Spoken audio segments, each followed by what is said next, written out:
તો મિત્રો આપણે જે કાલે પીસીસી કર્યું હતું ને એનું ફિનિશિંગ જોયું તો મન ખુશ થઈ ગયું ભાઈ.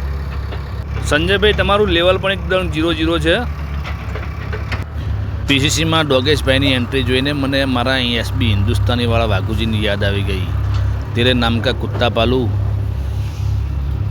મિત્રો આપણે કાલે પીસીસી કર્યું હતું તો પીસીસીમાં ક્યુરિંગ કરવું તો જરૂરી છે.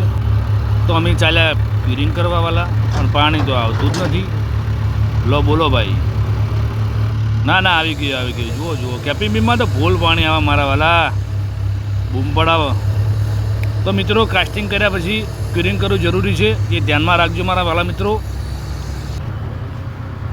તો મિત્રો આ છે અમારા ક્લાયન્ટના એન્જિનિયર અશરફભાઈ. અને ક્લાયન્ટના અને કોન્ટ્રાક્ટરના એન્જિનિયરનો સંબંધ કેવો હોય તમને ખબર છે? સાસુ બહુ જુઓ. રોજ એક વખત બાંધે ના ને તો મજા ના આવે એમને. કેપિંગ બીમ બાંધવા માટે નડતરરૂપ થતી માટીનું ખોદકામ કરવા માટે મિત્રો આજે અમે જેસીબી બોલાવ્યું છે. જેસીબીવાળાને જેમ કહ્યું છે તેમ કામ નીકાળે છે મિત્રો. કદાચ જો કામ ના નીકાળે તો અમારા એસબી હિન્દુસ્તાનીવાળા ફૂમતાજીને બોલાવવા પડે, અને પછી ફૂમતાજી ભમાયા વગર કોઈને રહેતા નથી. કેપિંગ બીમનું કામ લગભગ 90% તો પૂર્ણ થઈ ગયું છે.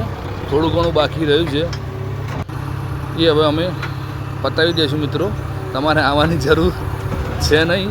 અમારા રોહિતભાઈ કેપિંગ બીમ બાંધવાનું કામ કરે છે, જે સળિયાવાળા છે, સ્ટીલવાળા કહેવાય એમને. જય શ્રી કૃષ્ણ મિત્રો.